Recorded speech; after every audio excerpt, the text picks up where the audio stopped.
King's Dream Entertainment. Ruslan. Oh, they got me with the dramatics. You knew that a moment cannot be static too soon. When they see the come up coming, who knew I was not supposed to be here too soon? Crashing my own surprise party, I done devised something I can't divide. Therefore, it's too cool in the garden here to see the sunrise. That's too true for it to be good. But tell me, who are you? Yeah, who are you? Look, I went from being a porn addict to sharing the gospel with a porn actress who was criticized for being low status by the same OnlyFans who treat us so lavish. I'm confused. Why you run them numbers up, buttercup? See a boost in the algorithm when they smother us. Love or hate, it's all the same when you only hover up. Might as well expose yourself when you caught up in the cover up. Why these rappers grabbing blinkies that they never held? Maybe they should tell you how they really felt. Who tends to be the one that you call for help? Talking about running the block, stumbling ops. You're fumbling, stop. Legally speaking, I can't mention scams. Leave a trail of breadcrumbs for long attention spans. Sprinkle it in the bars, hoping you get the essence in. Fake fans are thinking there's no Wu-Tang without Method Man. Oh, they got me with the dramatics. You know that a moment cannot be static too soon. When they see the come up coming, who knew I was not supposed to be here too soon?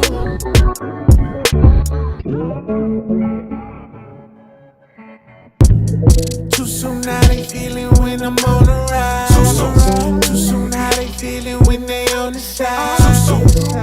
With all that envious energy, can I even say that y'all been to me? I be in my zone, just tending me. Gifts from above, peep the synergy.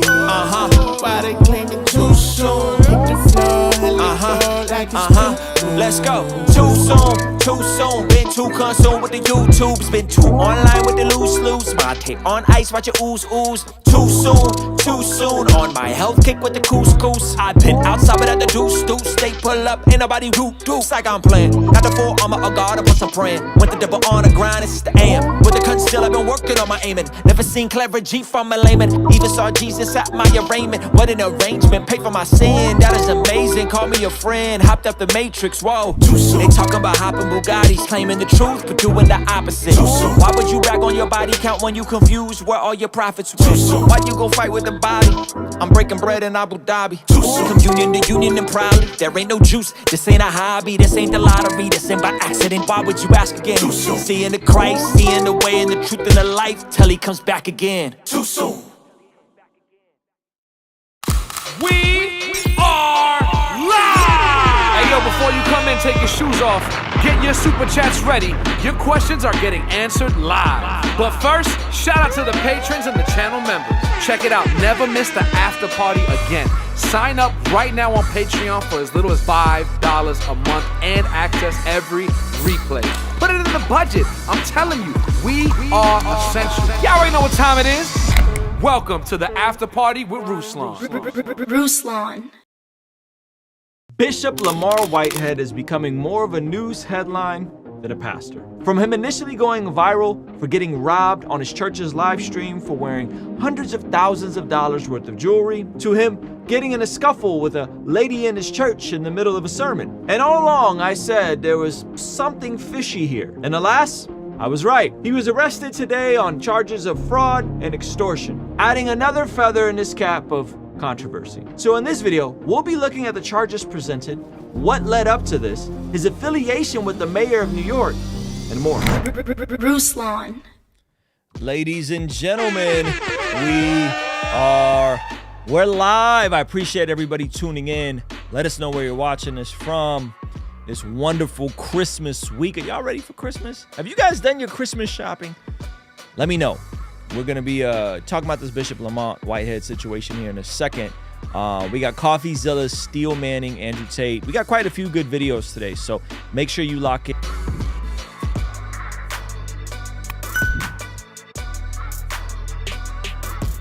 I need everybody to smash that like button. It's over 100 of you guys here and only 67 likes. So let's get those likes up. We got Toronto, London. All right. Shout out to the Patreon gang. These replays are available only on Patreon daily.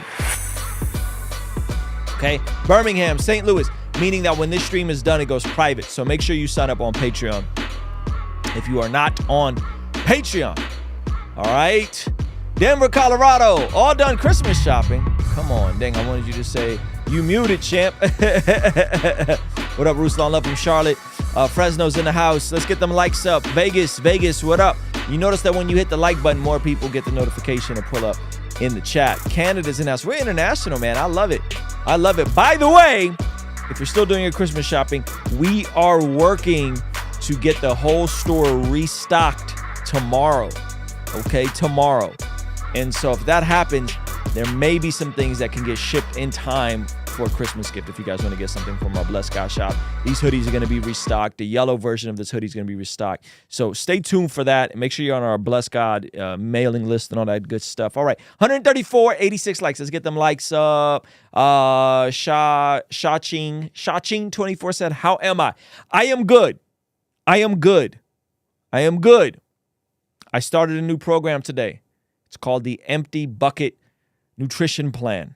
Okay, shout out to my brother Alan Parr for hipping me. Y'all know Alan Parr had a gnarly fitness transformation. Well, I had to get real with myself, though I've had a fantastic fitness transformation 2019, 2018. COVID hit, and your boy just hasn't been able to properly bounce back. No liquid death. Okay, only thing I'm drinking is home-brewed mate with stevia.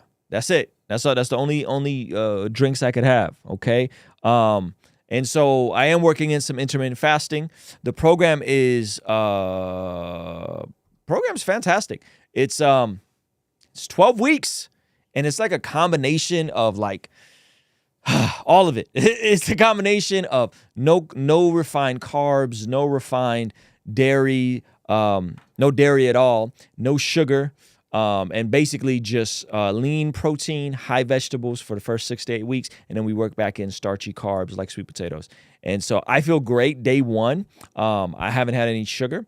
And yeah, I went and had all the food I wanted to have. London's in the house. Shout out to you guys, man. Y'all international. So anyway, it's called the Empty Bucket Nutrition Plan. My man, Alan Parr, connected me. And I'm excited. It's 12 weeks. And if I follow it, I should be on track to lose 30 pounds within 12 weeks, which would be incredible. That'll bring me down to 170, which at 170, that's the leanest I've been in 2019. Before I injured my knee, I was 173 at about 11% body fat. And so, yeah, an hour of cardio a day. I'm super excited, man. So I feel good so far. Day one. I got to have one more meal at 7 p.m. I got timers all on my phone. But yeah, I'm excited. So how are you guys doing, man? I would ask for before and after photos for inspiration. You don't want to see my before photos, man. Leap of faith. You don't want to see my before photos. You don't want to see them. I took them. I'll show you the before photos when I show you the after photos. Come on, somebody. Can you share info about the plan? Yeah, think of low carb. You're trying to get over onto fats in the same way that keto does, with the caveat that you're not having cheese and you're not having bacon and a bunch of stuff. So it's basically you're depleting your body of glycogen so that you can burn fat faster. And so it's 6 to 8 weeks. It's similar to what my wife did a little while ago. Getting off the sugar addiction, getting off of the spiking my insulin every day from drinking. I don't have that much sugar. I probably have about 30 grams of sugar just for my mates, but no mates for a while. And so, yeah, I'm excited. There's a book on it. You guys could check it out if you just search up Empty Bucket Nutrition Plan. Coach JT put a plan on it. And yeah, in 12 weeks, we'll have after photos. I'll tell you guys all about it, but this is just day one. You guys asking me how I'm doing. That's how I'm doing. So I was a little foggy earlier, but I ate at 4, third meal of the day, ate at 4, and I had some of my home brewed mate, and I feel great right now. Honestly, I feel great. And if you guys, has anyone done Whole 30? Whole 30 is similar, except in Whole 30 you can have sweet potatoes and starchy carbs. This you can't. You can't have fruit, nothing like that. In Whole 30, similar thing happens once you get off the processed sugar. About day 14, 15, you hit a phase called tiger's blood, and tiger's blood has you lit.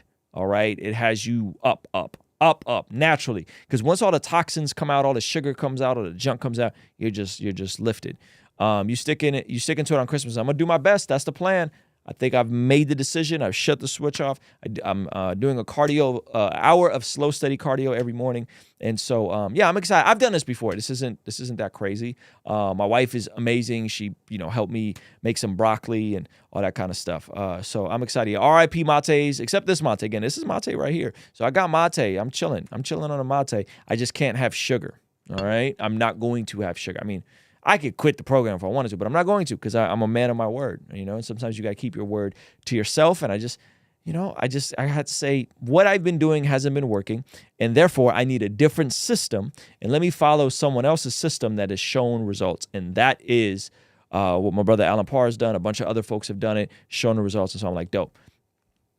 I need a system. And speaking of systems, tomorrow we have our 2-day YouTube challenge. Okay, it starts around this time tomorrow at 5 p.m. Show you guys a quick program. The link for that is pinned up, but I want to make sure you guys know it's coming up. So this is tomorrow evening, our free 2-day program in a private Facebook group. It's going to be 2 days of me just giving you guys all the information I know, and then we're going to come back and hit some of these topics. Hey, if you want to successfully start your YouTube channel, I'm running a free 2-day challenge for you. During these 2 days, I'll be pulling back the curtain on some of the particulars of what it took to grow my main channel to over 240,000 subscribers and laying out a blueprint of how you can do something similar. And to prove that this isn't some dated strategy that I only used on my main channel, I'll also explain how I did it for my second channel in the last few months, growing it to over 50,000 subscribers and having it generate about $5,000 a month on average. I know there's a whole lot going on around the holidays, you're busy, but if you want to approach your YouTube channel with a strategy and a system that's proven, sign up for this free 2-day challenge below. You can sign up by clicking the link in the description or the pinned comment below. Ruslan. So that's happening. That's happening tomorrow. We got over 600 people registered for that. I can't wait to just kind of peel the curtain back, show you guys what we've been doing, the results we've had. We're about to keep scaling up. We got a third channel that's about to get monetized, a second Facebook channel that's about to get monetized. Obviously, Zach is our COO. He's here full time. I'm full time. My wife helps with our books, and then we have Chris, who's coming on 2 days a week. And we also have someone that's remotely working with us as well. So it's been really cool. And so I just, I want to give you guys what I know in the macro sense of it's going to be about an hour each day. And so I just want to make sure that you guys are there if you're interested in being YouTube. Shout out to Kingdom Revolution with Mark Wong. He says, bless you, Ruslan. I'm going to do the nutrition plan too, but I'll start after Christmas. Respect, man. You do you. All right, let's jump into this video. This is all kind of connected. The theme today is kind of connected. Okay, so Lex Friedman, podcaster I enjoy. I discovered him initially on Joe Rogan. Coffeezilla, who has a very dope channel, may I add. And according to his Twitter, is a follower of Jesus. Never heard him openly talk about his faith. I've reached out to him to have him on the channel, right? And so I'm excited to jump into this clip because what happens is Lex Friedman asks Coffeezilla about scams and online stuff and multi-level marketing and all these different things. But then he does something interesting. He says, hey, I want you to steel man why Andrew Tate, what Andrew Tate is doing is good. And I'm going to glue all of this together, okay? I'm going to glue all this together in a way that I think will be helpful. So I just need you guys to just to rock out with me for a little bit, put on your thinking caps. Because I think what's said here is very important. Do we got to have the equipment and setup in order to do the program? I'm thinking about starting a podcast within a couple months. No, we actually have a module on just the we have a module on how to use your phone. I streamed a couple times when I was in Israel, so that's in the one of the things that we have coming up. So you don't need a whole setup. We have a setup. I mean, this is a rather expensive $50,000 studio. You don't need a $50,000 studio to do YouTube. The program and the system is different than that, okay? So anyway, we'll talk more about that later. But let's check out this Coffeezilla clip. Actually, I think I got to pull out. Okay, check this out. So this is him, Lex, talking about Andrew Tate, and the conversation goes into a really interesting place. Who feel cheated by the system, you just collectivize that system and you make it the bad guy and you go, look, those guys who have been cheating you, they're the bad guys. They want me shut up. And then now the person that the people. Let me fix something. Hold on, guys. I just realized I had this zoomed in. Let's see if I do it this way.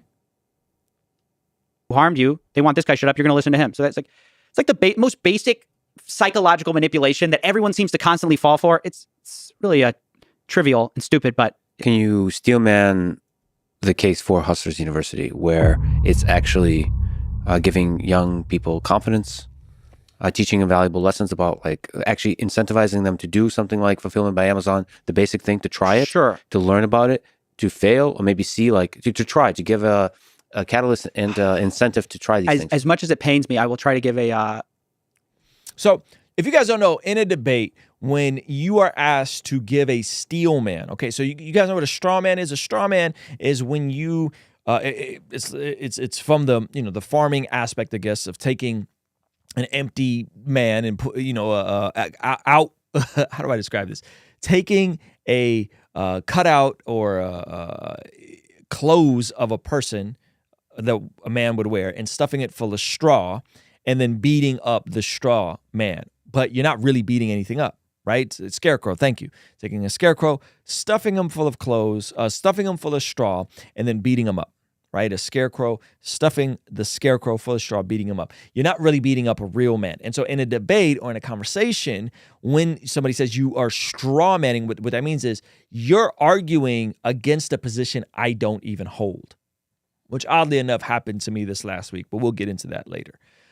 So you're straw manning. Now, a steel man is the opposite of that. A steel man is, I'm not going to argue against a position you don't hold, right? Because then when we're not even debating this, we're debating this. You're attributing a position I don't even know. A steel man is opposite. A steel man is, I want you to then argue in good faith, the position to the best of your ability. So it's a very interesting debate tactic, because what it shows is if you can't steel man the person you're disagreeing with, the person you're debating, you aren't really ready to debate because you can't extend a good faith argument to what that position is. So when Lex asks Coffeezilla, hey, steel man, Hustlers University, it's actually brilliant. But where they go next, I think, is also very, very telling. Check this out. succinct, maybe steel man of it, as best as I can, thinking that it's such a grift.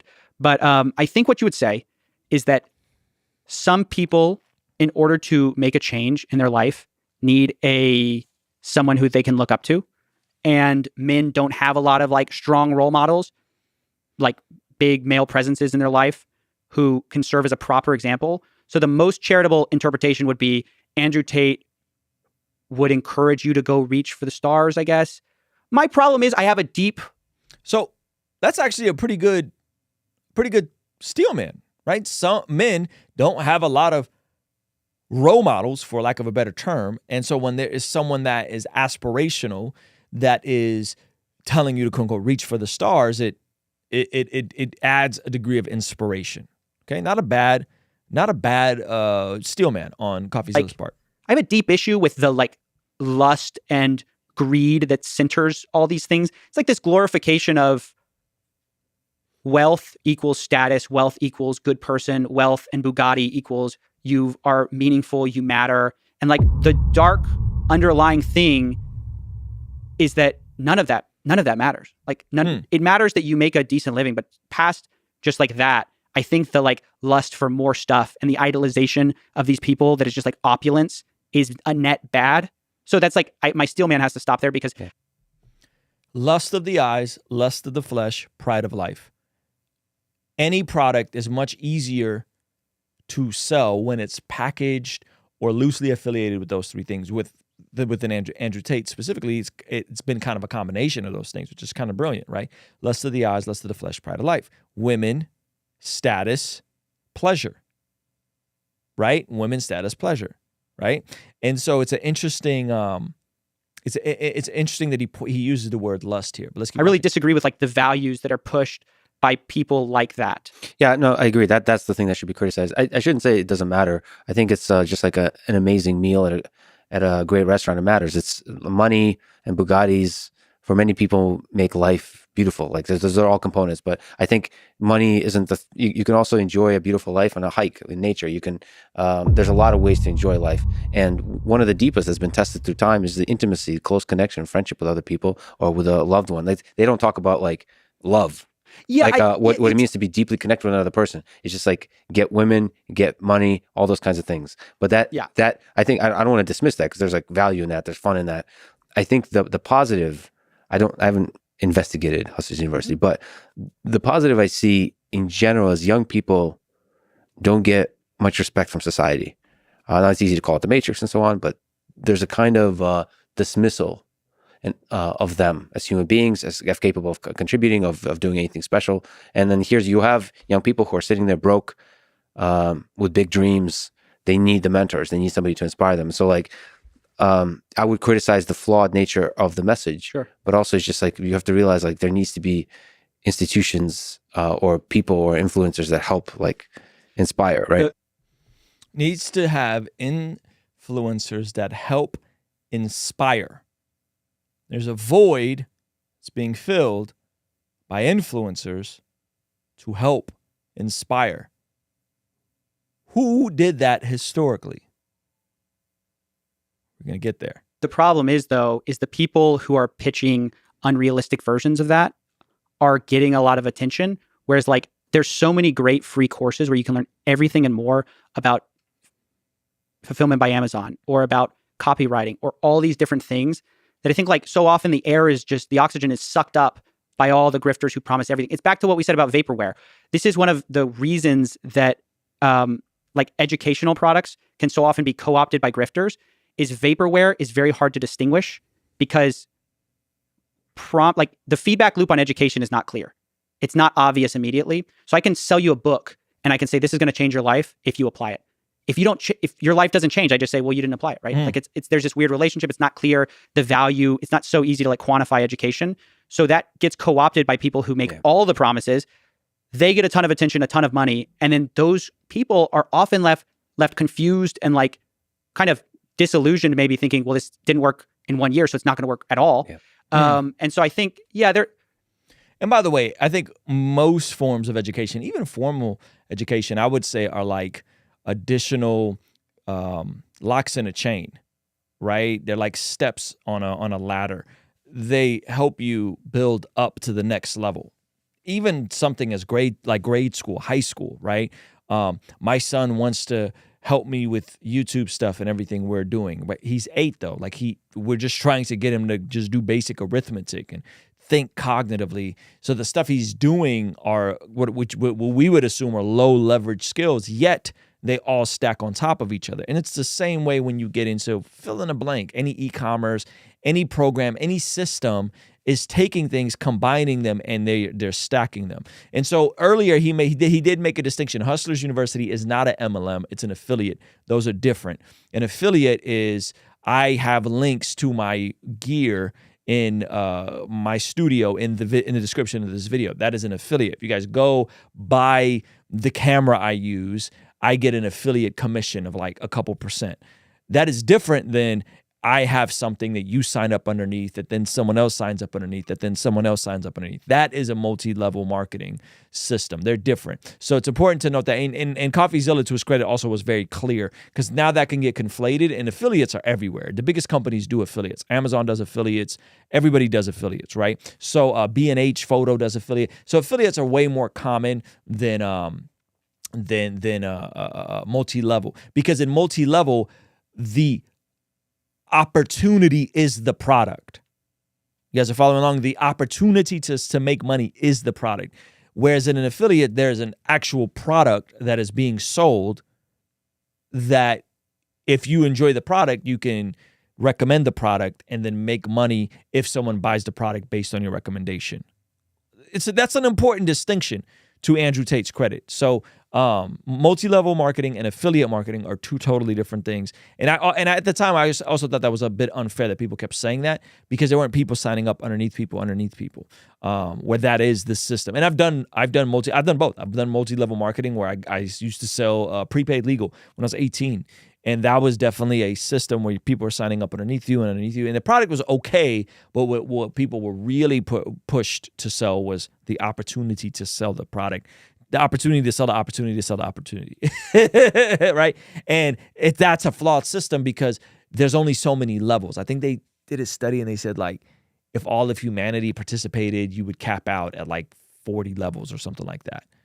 Something crazy like that. I'd have to go back and look it up. Meaning there's a cap on multi-level marketing. So anyway, there are problems there. There's certainly a need for like male role models. There's certainly a need for somebody kind of to speak to a younger generation. I just think that person shouldn't be maybe Andrew Tate, like personally. Yeah. So you have to criticize those particular individuals. I also I think that like the Bugatti aspiration is so stupid. Like it's so. well. Let me steal man.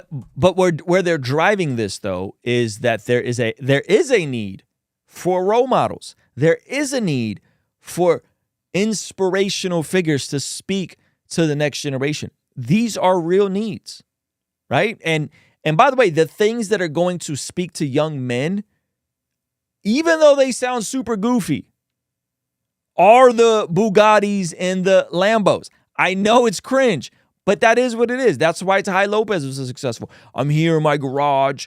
I'm here with my garage with my new Lambo and my books, knowledge. You guys remember Ty Lopez, right? Like, because men like different things, and what appeals to a man is going to be different than what appeals to a woman in that regard, right? So yeah, a Bugatti it's actually repurposed one of the most viral campaigns that ever ran on social media with Ty Lopez's 67 Steps to Success, which was really just a book club.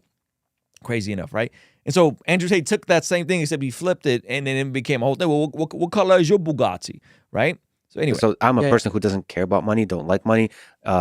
The women maybe appreciate the sort of the beauty of the other sex, but like, yeah, cars in particular is like, really, is this really the manifestation of all the highest accomplishments a human being can have in life? Yes, I can criticize all that, but to steel man that case is a young person, a dreamer, has ambition, and I often find that education throughout my whole life, there's been people who love me, teachers who saw ambition in me and tried to reason with me that my ambition is not justified. Yes. Looking at the data, look, kid, you're not that special. Yeah. Look at the data. Right. You're not, and they want it to, they want you to like not dream, essentially. And then again, I look at the data, which is all the people. I just talked to Haja Gracie. This Haja Gracie is what a profound point. How many of you guys, myself included, were told, hey, you gotta be realistic, kid. Hey, you gotta have a backup plan. Hey, you gotta play it safe, right? We were repeatedly indoctrinated with this in school, and so we were taught two. If you think about it, just think about it. Two polar opposite extremes, which I think messed a lot of us up. One extreme was you can do anything you put your mind to. False.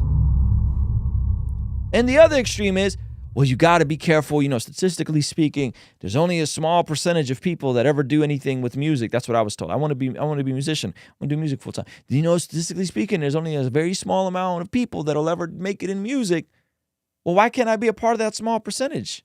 Why can't I study the outliers that made it and reverse engineer what's happening? And now what's happening? Well, there's a lot of influencers on TikTok and YouTube. There's only going to be a small percentage of people that make it. I'm not saying aspire to be an influencer. I'm just saying that is the new version of rapper, athlete that kids are aspiring for. And so when young people are told to be realistic, it diminishes their ability to dream and have vision for what their life could be, even if statistically speaking, you're probably going to fall short, or it's probably going to take way longer. You're not going to get rich overnight. You're not going to become a fill in the blank overnight. It's going to take a lot more work.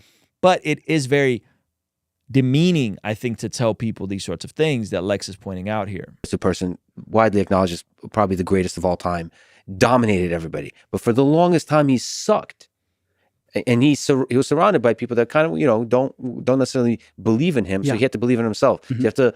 It's nice to have somebody. As older I get and I've seen it, it's so powerful to have somebody who comes to you, an older person, whether it's real or not, that says, you got this, kid. Believes in you. I believe in you. Sure. You guys agree? Drop a 1 if you agree. When someone older than you sees something in you and tells you you're able to do it.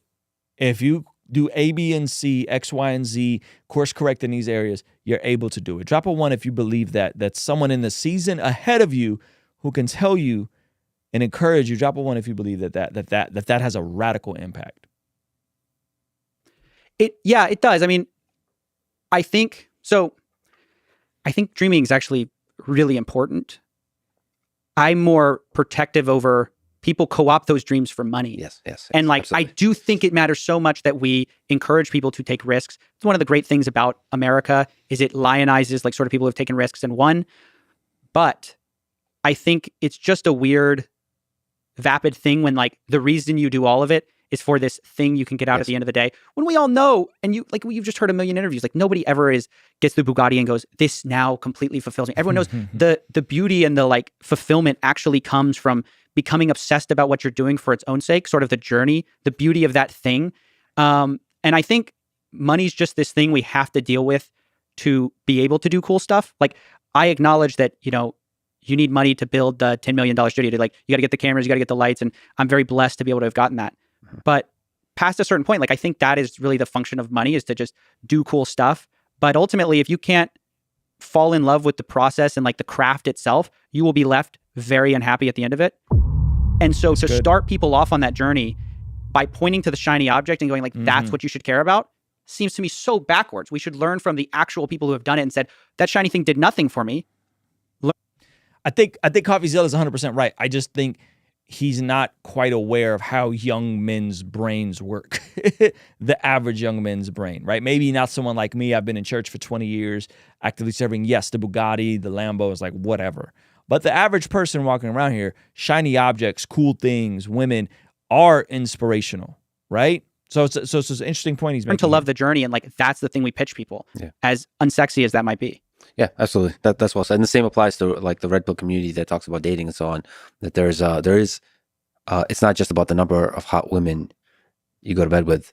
It's also about intimacy and love and all those kinds of things. And so like there's components to a fulfilling life that is important to sort of educate young people about. Totally. But at the same time, feeding the dream and saying take big risks. Sure. And you, the little you that has no evidence of ever being great, can be great, because there's evidence time and time again of people that come from very humble beginnings and doing incredible things that change the world. Yeah, and there's just a tremendous like funny thing where you can't become great without having a willful denial of the statistics. Like in some ways you have to take the chance.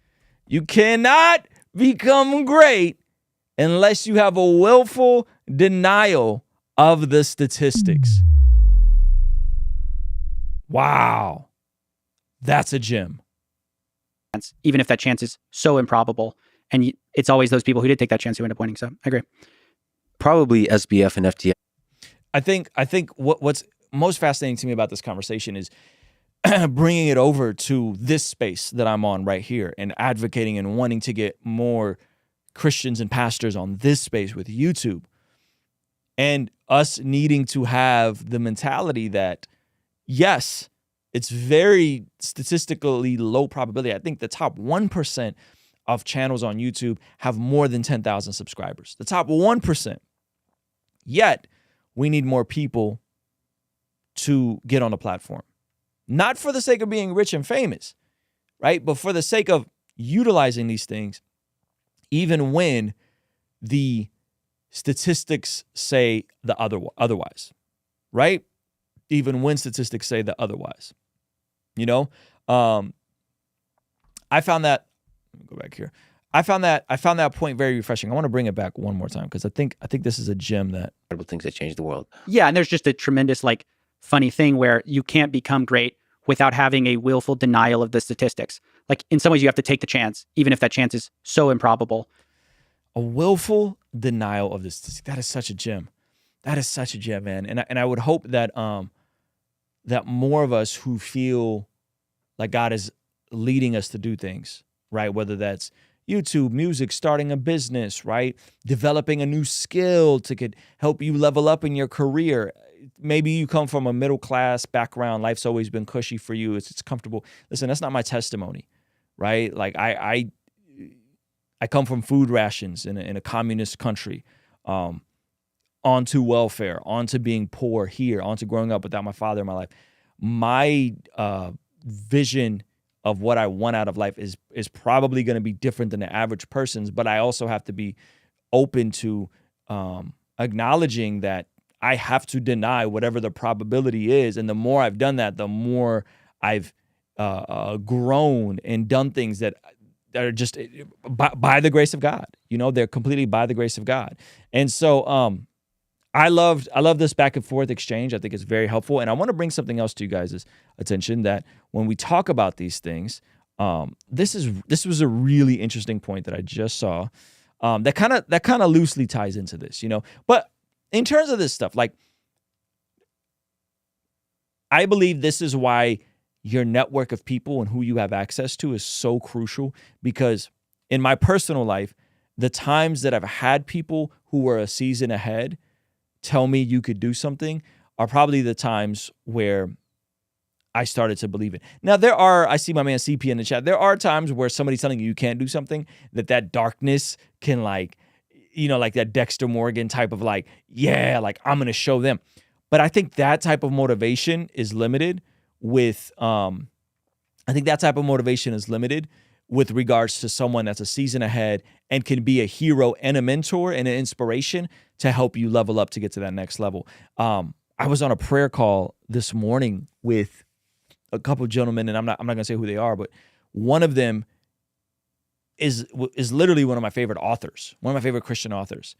And he's a decade older than me, and so, like, getting words of encouragement and affirmation from people that you look up to that are a decade older than you, and the access to that type of network and those types of relationships, I think is so important. This is why local church is important, right? Like, this is why you getting around people in a local church that are going to be different than you socioeconomically. They're going to be different than you socially. They're going to be different than you. Like, I grew up with no example of the nuclear family. No one that I was close to had their mother, their bio mother, and their bio father in the home together in a functional marriage. I didn't have that.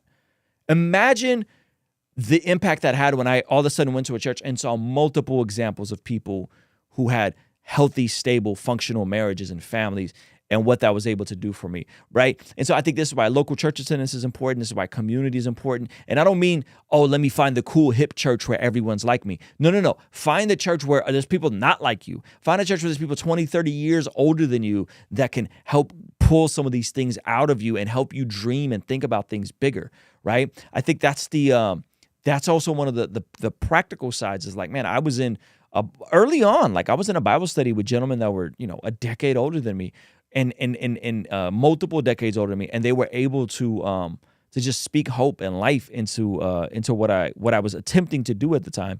And those relationships are huge. So when people say stuff like, your network is your net worth, I know, like, that sounds mad cliche, but it's true. Who you are is going to be determined by the people closest to you a lot of times, and the information you take in, the books you read, and the 5 people closest to you is going to determine who you are and who's able to speak into you and all those things, man. So I think what's happening is, in my opinion, these sorts of things within our context of society used to be filled within the context of a village or a local church or the extended family, right? Or the actual family, right? Lots of cousins around, right? And so now that's been replaced. And the schools aren't doing it. They're telling you be realistic, and other people aren't doing it. The teachers aren't doing it. The schools aren't doing it. The pastors aren't doing it. The older men in the church aren't mentoring the younger men in the church. And so what happens? Social media happens. Celebrities, influencers, they play that proxy of something that, in my opinion, I think is supposed to be interpersonal and relational. And so anyway, I wanted to share that with you guys, and then I wanted to tie this in real quick, and then we're gonna keep it moving. I found this really interesting clip. Let me see. Give me one sec, guys. If you're watching this live, smash the 1. Let me know where you're watching this from. My father always told me the older takes care of the younger. He was one of 12 siblings. Come on, bro. See, my father didn't tell me stuff like that, until, much later. Shout out to my man Chris. He said, Merry Christmas, Ruslan. Just want to show love. You and the fam. You've been talking directly to me on the live stream, so I'm going to go study, but I wanted to show some love. Appreciate you, brother. So check this out. So here is the opposite of this. Well, here is something that I found extremely shocking that, if I'm honest, will probably discourage some of you. Yet, I think it could do the opposite and encourage you to think generationally and legacy if you're not a part of this little circle that we're going to explore. right? So this is, I know this is like a lot of like lofty grown person talk, but I think culture, I think biblical culture, Christians who are born again and are saved by the grace of God, but also thinking about living like the kingdom and what impact that has on the people around us, I think is super duper important. So I'm going to play you guys a clip. It's going to discourage you, but that's okay because I think the opposite is true, and the opposite is true in my life after watching this clip and thinking through this. Okay, so check this out for a second. Folks, turns out nepotism is alive and well in the United States of America, maybe even more so than you might have thought. This stat is pretty stunning. Let's go ahead and put this up on the screen. Highlighted by Matt Iglesias here. This is from a report called The Intergenerational Transmission of Employers and the Earnings of Young Workers. In this research, he pulls out the statistic that 29%, almost a third, of Americans work for their parents' employer at least once before turning 30. Also, by the way, it tends to be higher income people who have their kids work at their companies, and it also tends to confer intergenerational wealth benefits. Did you guys catch that? So 30%, 29% of people work for their parents' employers or for their parents before the age of 30. Okay? That's a huge number. That's a huge, huge number. Okay? Let's keep going. So if you're a rich kid, rich parents, working in a fancy place, you get your foot in the door, lo and behold, it means that you're going to have more earnings throughout your career. But this is, I mean, 30% is really high. And that doesn't count like, oh, I worked for my uncle's firm. Right. Oh, I worked for my grandfather. Oh, I worked for my aunt's firm. Oh, I worked, none of that. Just the literal parents. So this is really an undercount of the amount of nepotism. I was like, am I the only person who was totally shocked by this? I'm like, I've never even heard of such a thing. I mean, I guess it's one thing to think about like getting your parents like help, like you said, by referring to possibly a family member or like a friend or maybe that person's their kids. Parents working in a fancy place, you get your foot in the door, lo and behold, it means that you're going to have more earnings throughout your career. But this is, I mean, 30% is really high. And that doesn't count like, oh, I worked for my uncle's firm. Right. Oh, I worked for my grandfather. Oh, I worked for my aunt's firm. Oh, I worked, none of that. Just the literal parents. So this is really an undercount of the amount of nepotism. And you guys all understand what nepotism is, right? Yeah, everybody understands what nepotism is, hopefully at this point, right? It just means that within the context of your family, you're looking out for each other. We haven't seen a ton of this in our space. The closest thing I could think of is like Baby Keem being kind of put on by Kendrick Lamar, right? But the fact that this is happening out of 30% of Americans under the age of 30 have worked for their parents' employers, that's nuts. There's nothing wrong with it. No, Casey, you're misunderstanding the point here. You're misunderstanding the point. There's nothing wrong with it. I'm going somewhere with this video. Right? Just bear with me. The only person who was totally shocked by this, I'm like, I've never even heard of such a thing. I mean, I guess it's one thing to think about like getting your parents like help, like you said, by referring to possibly a family member or like a friend or maybe that person's company, but to like straight up work for your parents' business is one thing. And I was wondering if maybe there was like a class divide. And I was like, well, you know, if you work in the trades, like it's not a crazy idea that you have a trade business, but it's not. It's actually much more at the higher levels of income where you see a lot of this. And I think I know the reason, which is actually this is Shout out to my man Leap of Faith. He said 100% if it's the right company. I just started a new company a few months ago. They gave me the salary I asked for. I was shocked at the amount of people that had the same last name. Tax evasion. So one of the ways that So Sagar is saying, well, I was thinking maybe it was people doing tax evasion. Watch, it's actually much more at the higher levels of income where you see a lot of this. And I think I know the reason, which is actually this is straight up tax evasion.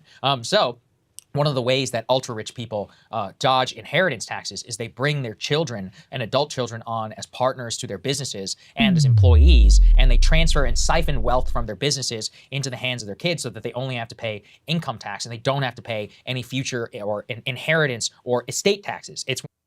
That's kind of genius, though. One time for the rich people.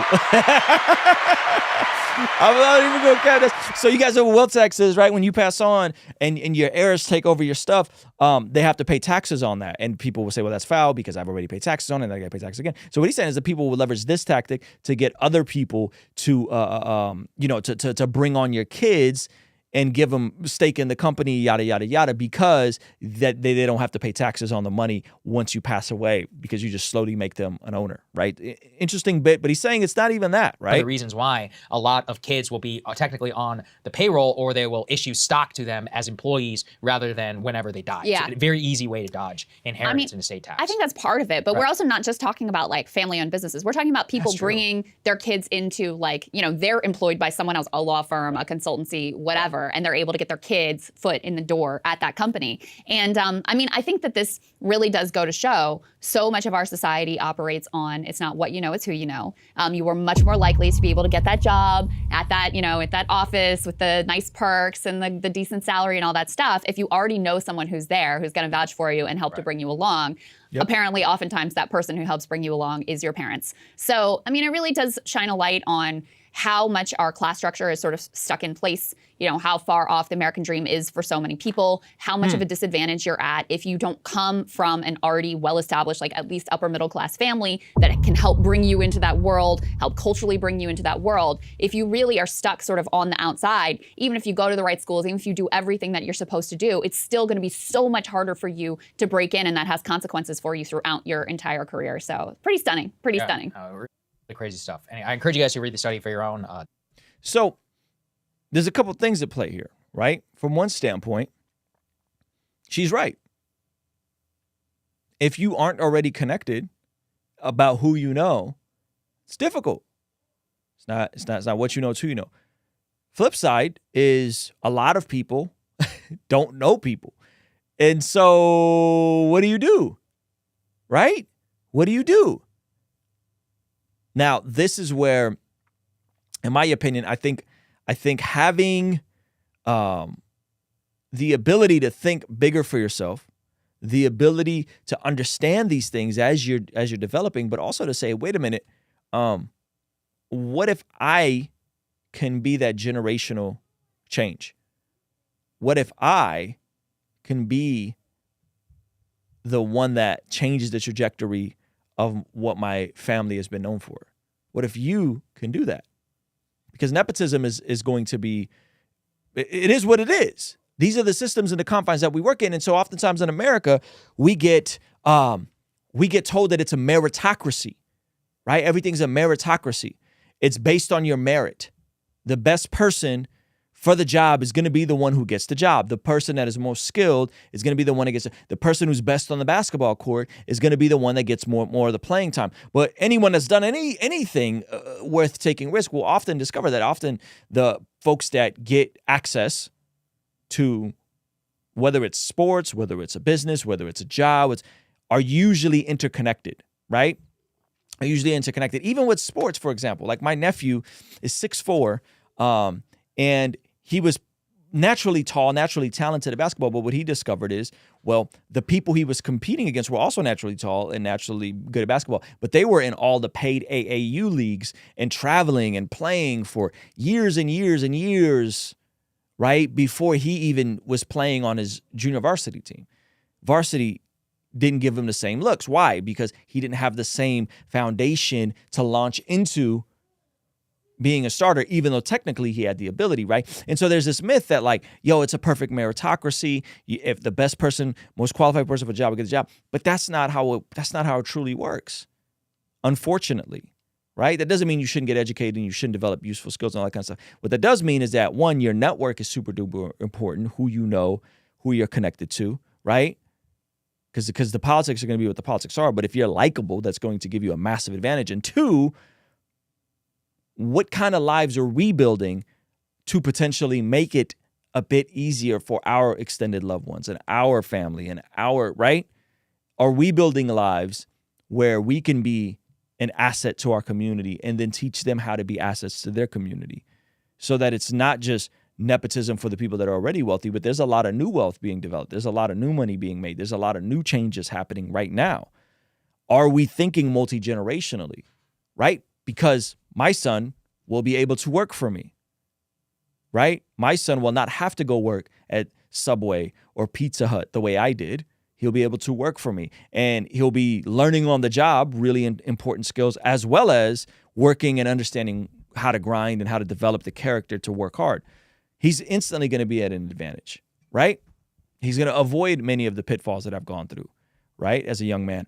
And so as we think about these things and, tying it back into the Coffeezilla video, are we dreaming? Are we thinking bigger? Are we progressing? Are we thinking kingdom? Or are we just happy that we're saved and we're just going to get into heaven? That's all that matters. But are you thinking kingdom here and now? Because Jesus said the kingdom is amongst you, right?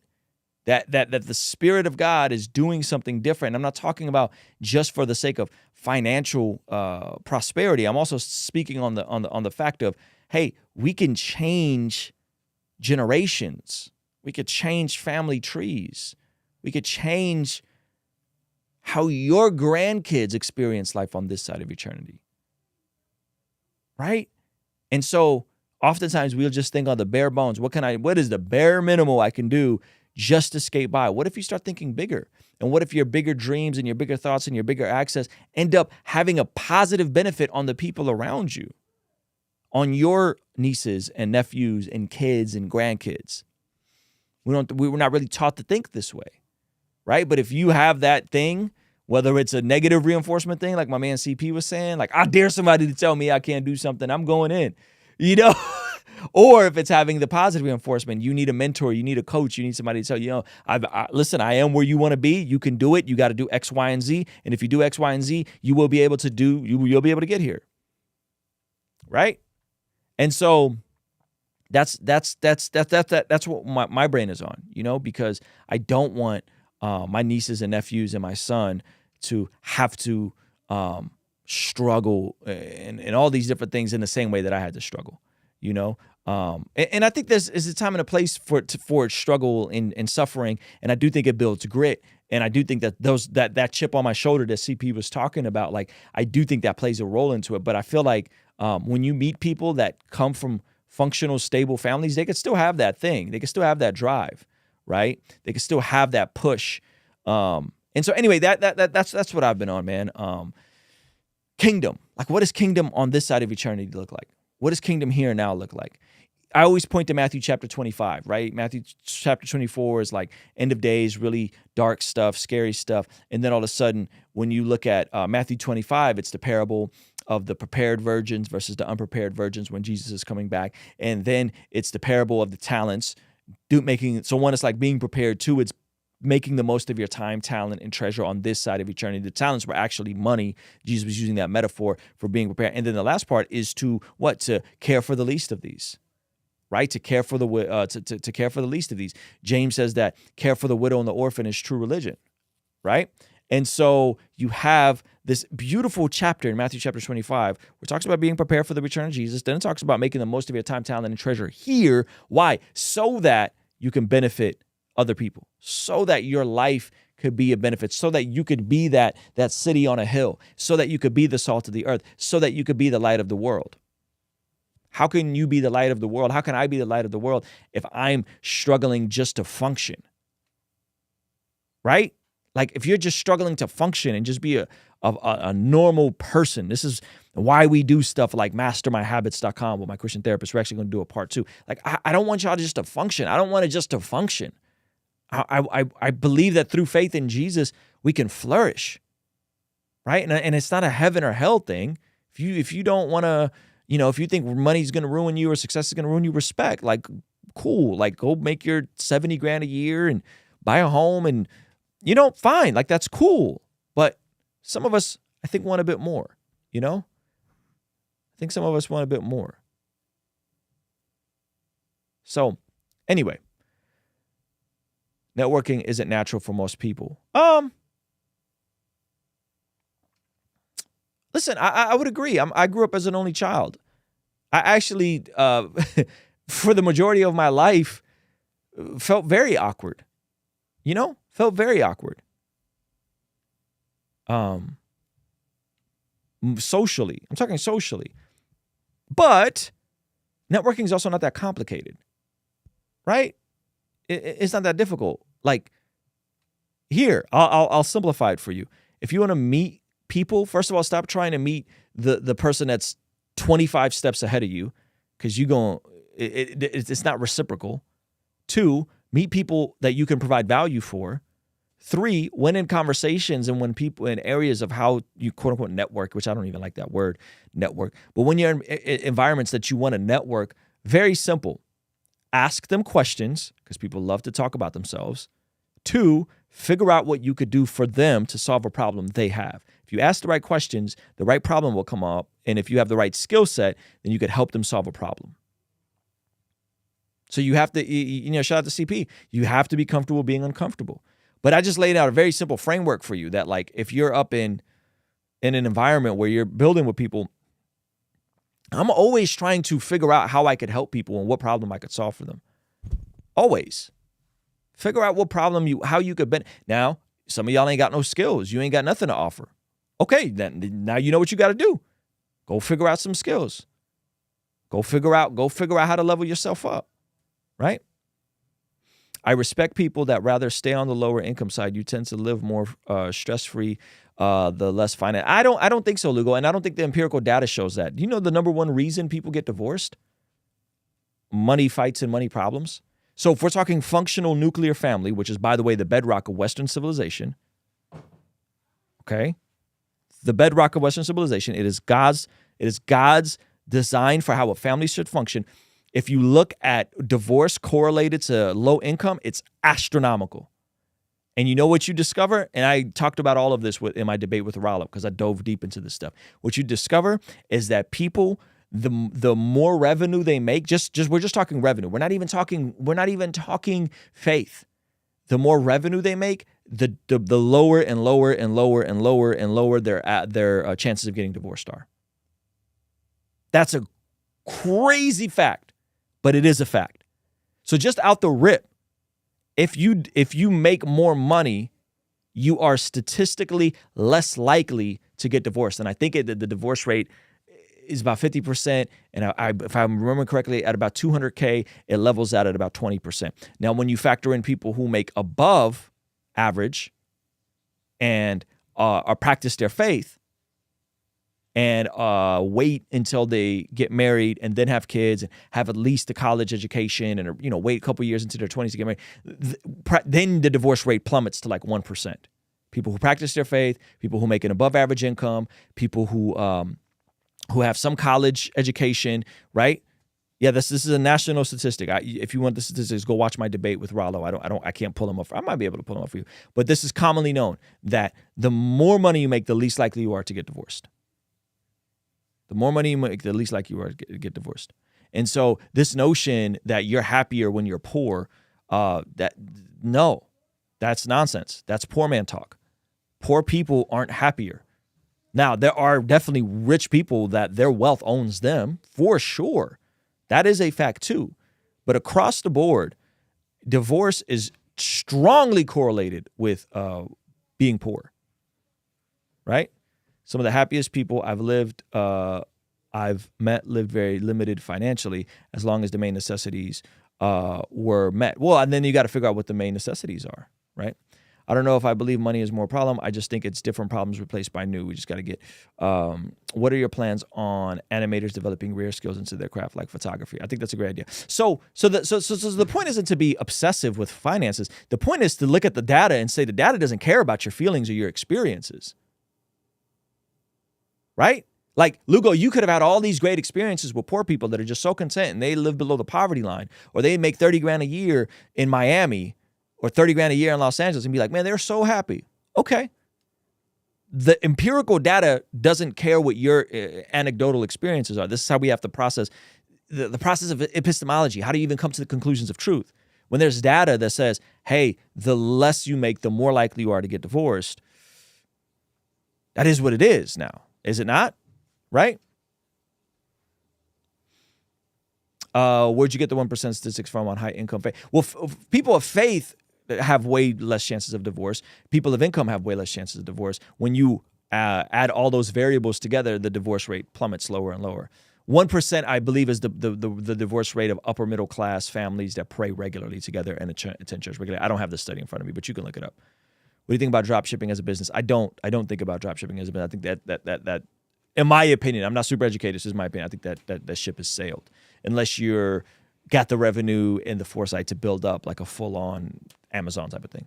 Marriage should not depend on finance, especially if it is a Christian marriage. It should not depend on it. But when you look at, again, the empirical data doesn't care what you think. It is what it is. The empirical data shows that 56% of working women with kids 18 and under would have preferred to stay home had they get given the opportunity. This is not Christian women. This is not conservative women. 56% of working women would have preferred to stay home if they were given the opportunity. The data is irrelevant. The data is irrespective of your feelings or what you think about it. That is the fact. So if you as a man can't provide the opportunity for your wife to stay home, she would have preferred that opportunity. That's a direct correlation of finances. Right? So I think you're onto something. This is, though, that we live in a free market capitalist society, and the major flaw in the system is that people find an incentive on hoarding wealth. Yes, correct. You're totally right. You're totally right. I have also been very happy being poor. I don't think happiness depends on wealth at all. Yeah, I mean, money just exposes who you really are. If you were a scumbag when you were poor, you're going to be a scumbag when you're wealthy. If you're happy when you're poor, you're going to be happy when you're wealthy. It just is what it is. You know what I'm saying? Yeah. So yeah, absolutely, Abel. Money does help, but it doesn't keep marriages together. Absolutely. Because you could also go on the other extreme of immense access to excess. Right? But I'm just saying, just think about the bare bones. Think about what do people want out of life? Do you want to own a home someday? Do you know what the average home is going for? Do you want to be able to go on vacation once a year? Do you want your wife to stay home? What city do you want to live in? Okay. Run those numbers up. Right? Can you do that on 50, 60 grand a year? I believe that's the average salary in America. Nope. So you got to think of how you can be the outlier, right? How do you go from being in the bottom 80% to the top 20%? Now, if you don't want those things and you don't care for those things, then, hey, man, ignore everything I'm saying, you know? If you grew up in survivor mode in your life, when you get rich, it's toxic for you. Yeah, this is why we have to deal with our generational traumas. Absolutely. This is why we need to go to therapy. This is why we need to figure out those things and how to get rid of that survivor mode, scarcity mentality, right? And process that. You know, I got 3 boys, so I got to dream big. Yeah. So, I mean, again, those are just questions like, it's getting harder and harder to do these things. If people hoard their wealth, there is no distribution of wealth across the lower classes. All this to say, there will always be people who try their hardest to rise above but are still exploited. Yes, money's important, but it shouldn't be the end all be all of a covenant relationship. Agreed. Remember we talked about straw manning earlier? That's yes. I never said it should be the end all be all. Never said that. So don't straw man what I'm saying. I'm saying the statistics are what the statistics are. I feel like not showing my face is going to hold me back, my wife and I, with privacy. But yeah, I think you need to show your face if you're going to do YouTube. I totally agree. Mindset transformation. It should be okay for people to want to stay average. That's all I'm saying. Again, Lugo, people could do whatever they want to do. Whatever you want to do. The question is, don't be frustrated if what you do doesn't reflect what you want. That's the breakdown. Are we clear? Because if I said to you, what kind of life do you want to live? You're going to say, I would like to own a home. I would like to drive a reasonable vehicle. I don't want to live in Alabama or in the middle of nowhere. I want to be near a major city, and I want to go on vacation. If I were to ask any of you guys, most of you guys would say you want those things out of life. Right? Right. If you don't want those things, cool. I'm just saying most people will say they want those things. Right? Yes, feeding people and helping widows costs money. Absolutely. How do you think you can care for the least of these if you can't even provide for your own family? Right? That's what I'm saying. So if you want to live in the middle of nowhere, cool. You know, you could have a comfortable lifestyle, 300 miles away from a major city. 400. But if you're in a major city and you're saying, I want to own a home, I want my wife to have the option to stay home when the kids are little, I want to be able to go on vacation, I want to drive a reliable car. Friends, these are things that you're going to be let down of your own expectations. And some of you guys are like, you're not thinking like that yet because your brain hasn't fully developed, right? Meaning that, like, I was talking to a guy, he was 21 years old, 22 years old, and he was like, yo, it's all good. I'm just going to be a missionary, and my wife and I will live in a trailer park. I'm like, you think that at 21 years old. You think that at 22 years old. Your brain's not even fully developed till you're 25. I promise you, when you turn 25 and you're actually married, you're not going to be vibing with living in a trailer park and making your wife work when you have a 1-year-old. I promise you that's not it. I promise you your mind is going to change. But you don't have the capacity to really understand that. Right? So what are we doing it for? We're doing it for our extended community. Right? I feel like we are talking to the kettle. I don't follow along. Isn't lifestyle a choice? I do not own a home, do whatever I want every day, and have what I need. I'm happy. Cool. So do you want kids someday, Brooklyn? Do you want your kids to go to a nice school? Do you want the option for your kids to be homeschooled? Do you want the option for your wife to stay at home? Right? Those are just I'm just saying, be honest with your expectations of what you want from your life. And if you want X, Y, and Z from your life, but you don't think you're going to have to do certain things to get to X, Y, and Z, like develop useful skills, like learn how to handle money, like be intentional with your downtime, like have a disciplined life that's anchored on restraint, right?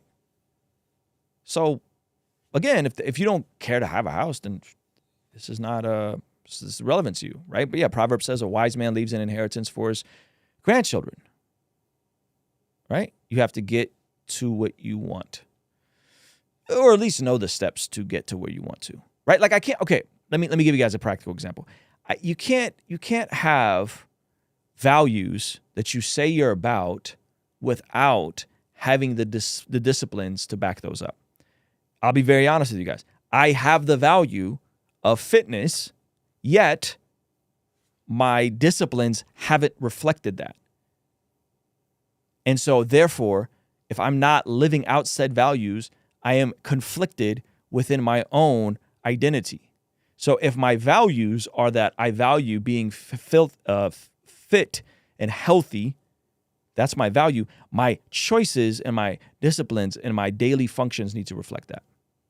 I grew up in the hood in a dysfunctional household, and I chose to turn that into getting educated, got a degree, and being self-employed. Come on. That's what I'm talking about. Right? So if you have values that are incongruent, so many of you guys would say,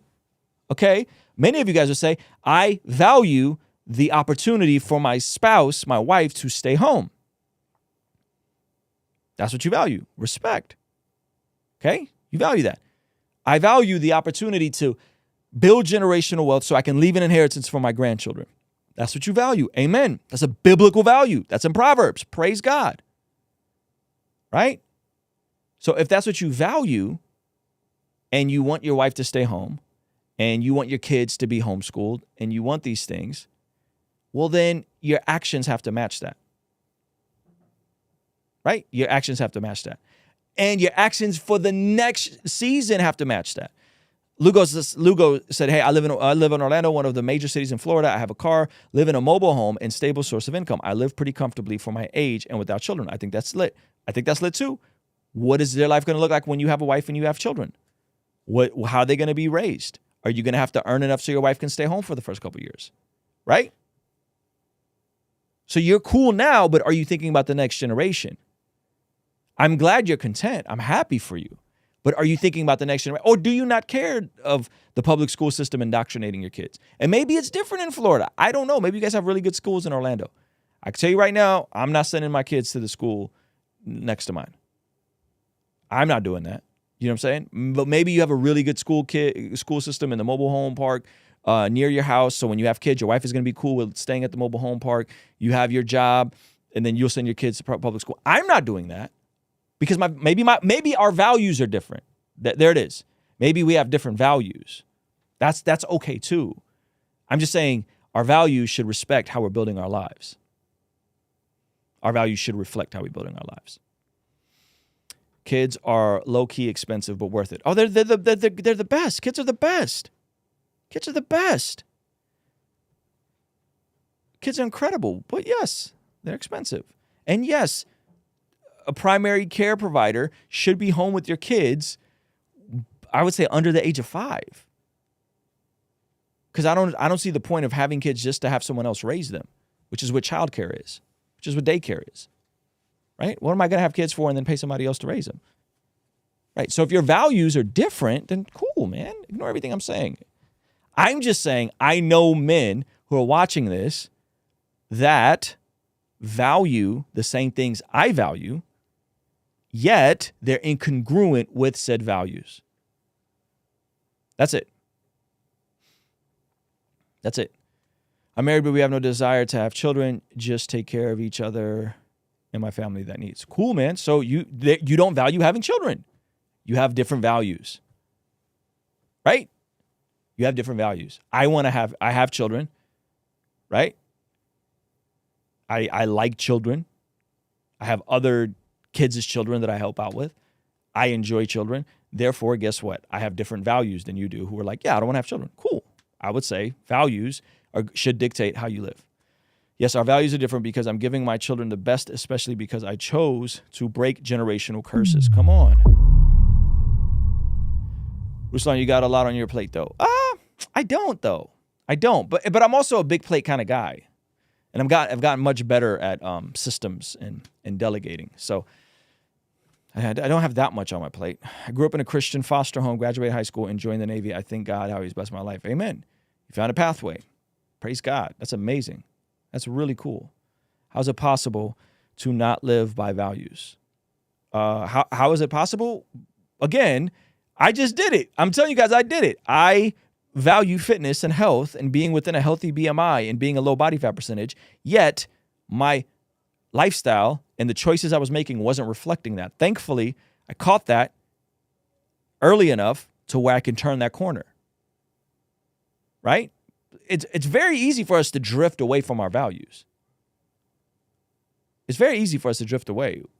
So this is why we constantly need to be rewinded. Well, who do you want to be this year? What are your goals? Who are you trying to become? How do you want your life to look? Right?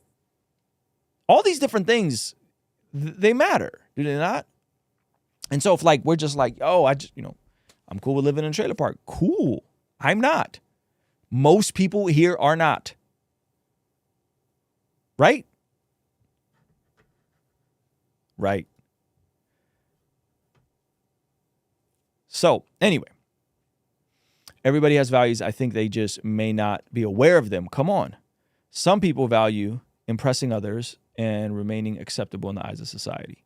People are unwilling to acknowledge how inconsistently disciplined they are and how little control they have over themselves. That's a fact. Who determines someone's value? I think each individual does. Well, you have value as in you're created in the image of God, for sure.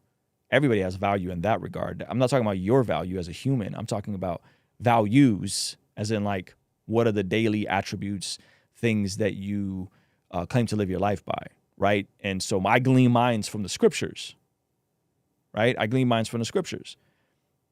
A righteous man leaves an inheritance for his grandchildren. That's from the scriptures. I want to leave an inheritance for my grandchildren. I'm thinking about my grandchildren now. The choices I'm making now, I'm thinking about my grandchildren.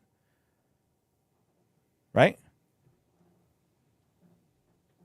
And so, I'm gleaming certain values. I want to care for the widow and the orphan. I want to care for the least of these. Those are values I have. Right?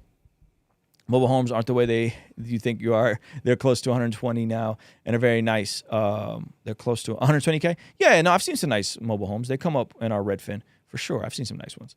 I'm not saying mobile homes are trash. That's what I'm saying. I know quite a few folks that live in the mobile homes. I'm in Southern California, bro. Folks got to figure it out here. It's different. Sometimes people are unconscious of their incongruence, so they don't even realize the self-sabotage isn't really opposition. It's a lack of self-awareness and discipline. Shout out to my man, Kid Casper, for that W take. That's a great take. That's a great take. All right, guys, we got a couple more topics. There's this hilarious video that I just saw that I wanted to share with you guys. Okay, so we hit the nepotism topic. We hit Lex. Oh, shoot, hold on. Go back here.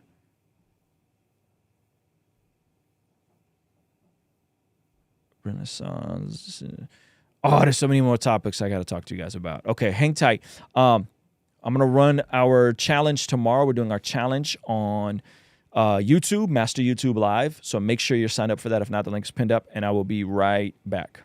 Hey, if you want to successfully start your YouTube channel, I'm running a free 2-day challenge for you. During these 2 days, I'll be pulling back the curtain on some of the particulars of what it took to grow my main channel to over 240,000 subscribers and laying out a blueprint of how you can do something similar. And to prove that this isn't some dated strategy that I only used on my main channel, I'll also explain how I did it for my second channel in the last few months, growing it to over 50,000 subscribers and having it generate about $5,000 a month on average. I know there's a whole lot going on around the holidays, you're busy, but if you want to approach your YouTube channel with a strategy and a system that's proven, sign up for this free 2-day challenge below. You can sign up by clicking the link in the description or the pinned comment below. Ruslan.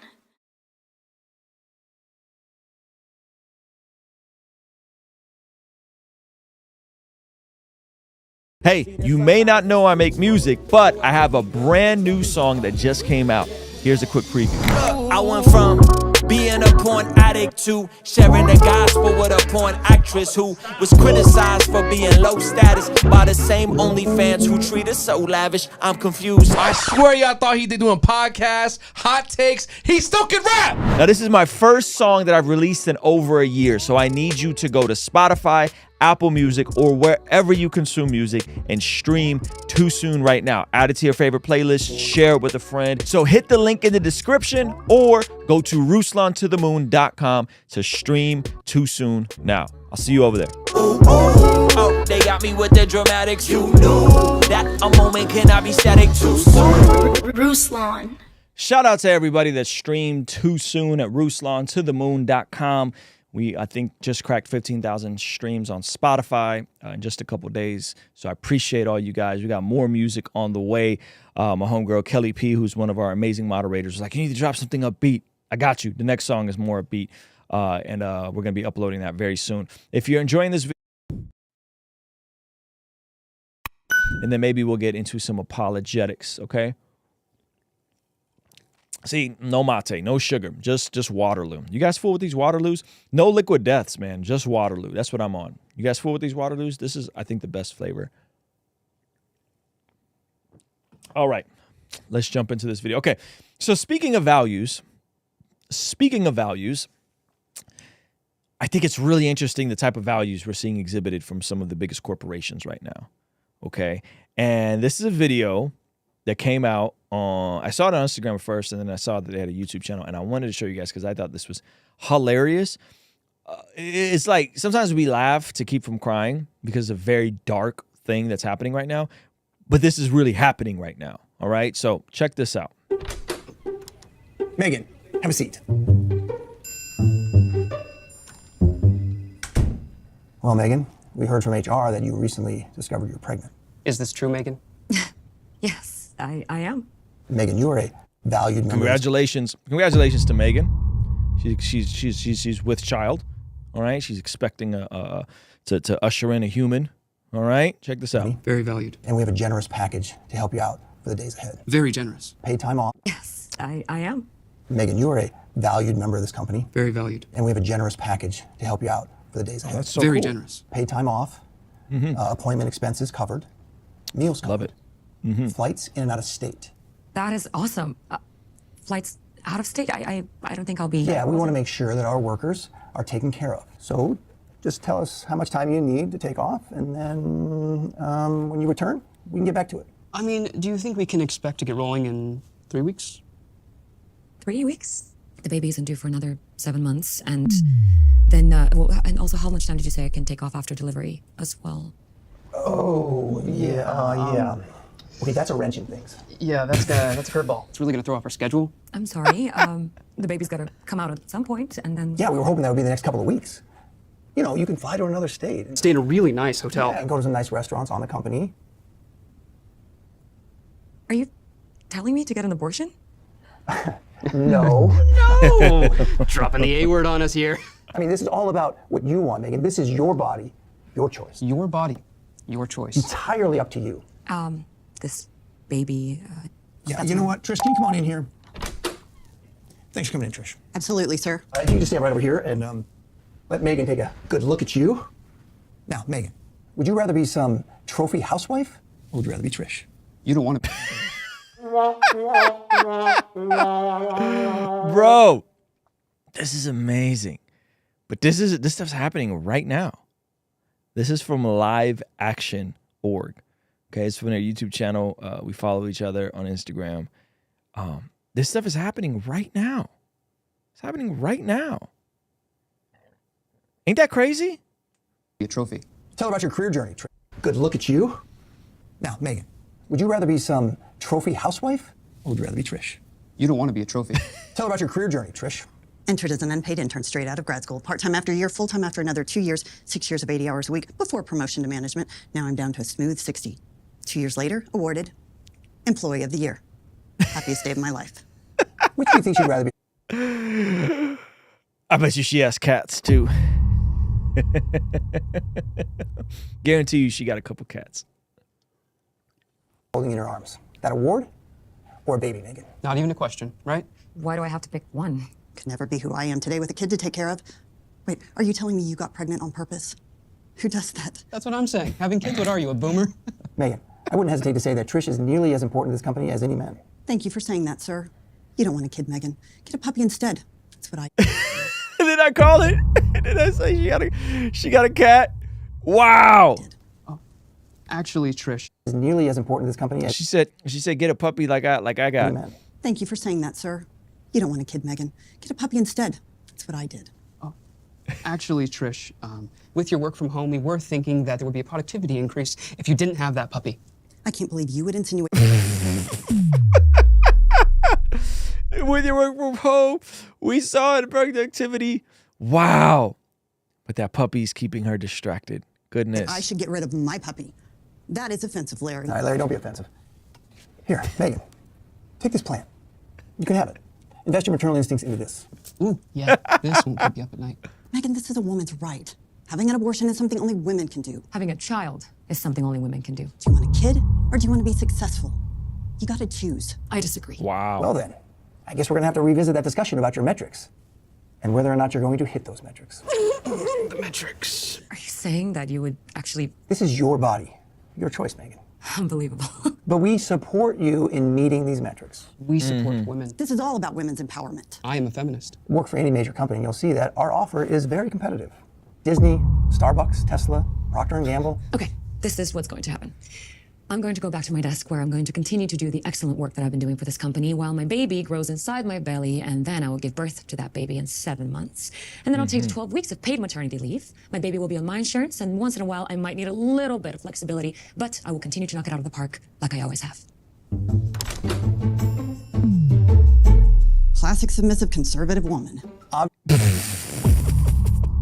Classic submissive conservative woman. Listening to a bunch of men telling her what to do with her body.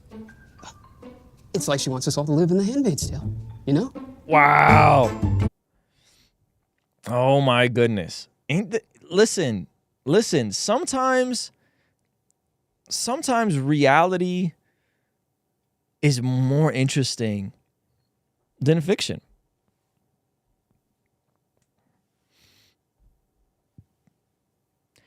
I'm not sure if you guys know this, but like this is what Amazon is doing right now. Amazon's literally offering to fly women, if you're in a state where this procedure is highly restrictive, Amazon is literally flying women to other states, offering to fly women to other states to have this procedure done. Ain't that crazy? Why would you not want women to have babies when you could just provide the same benefits? Because it doesn't keep them like a little hamster in a wheel. Right. So who's really benefiting from this ideology? Women? I think not.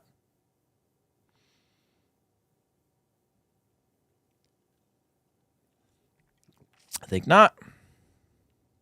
Said this before. I'll say it again.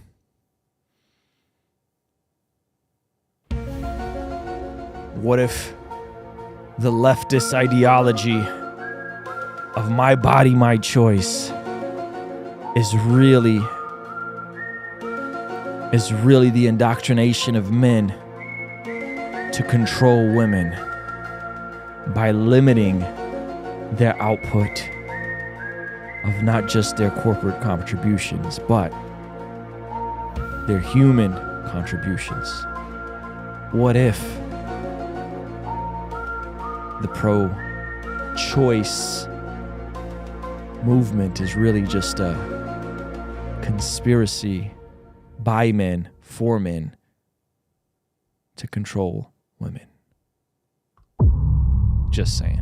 There's another one of these we're going to watch. I haven't seen this one Hello, yet. corporate America. Roe v. Wade is no more. And this has companies worried. Are we going to have to pay? Let's run this back. Hello, corporate America. Roe v. Wade is no more. And this has companies worried. Are we going to have to pay to support a bunch of moms now? We're all about women in the workplace, obviously, but not the kind of woman that bears children. Dirk's Time off for appointments. Are we going to have to pay to support a bunch of moms now? We're all about women in the workplace, obviously, but not the kind of woman that bears children. Time off for appointments, maternity leave, breastfeeding accommodations, increased insurance, more flexible work arrangements. Well, there's no need to worry because of NBD Consulting. NBD Consulting. NBD Consulting. NBD Consulting. Hi, I'm Kevin Mortensen. You can call me Kev. I'm the head of NBD Consulting. What does NBD stand for? Not baby daddy. Look, we all know that pregnancy is purely a woman's issue, of course. But believe it or not, and contrary to popular opinion, a woman doesn't just get spontaneously pregnant. Now, every time, there's a man involved. But very often, a man doesn't really want to be a dad. So he makes sure that she gets rid of that. Didn't I just say this? Didn't I just say that these policies benefit men or boys who can shave, really? Way more than they benefit women. Baby without holding him responsible for anything. And still seeing him as a gentleman. He's a not baby daddy. NBD Consulting is here to tell you how to apply his strategies to the corporate world. NBD Consulting has saved us a fortune. Most women don't want to talk to their boss or HR about having an abortion in the first place, so they usually end up paying for it themselves anyway. Having the abortion policy just lets women know what our expectations are if they do get pregnant.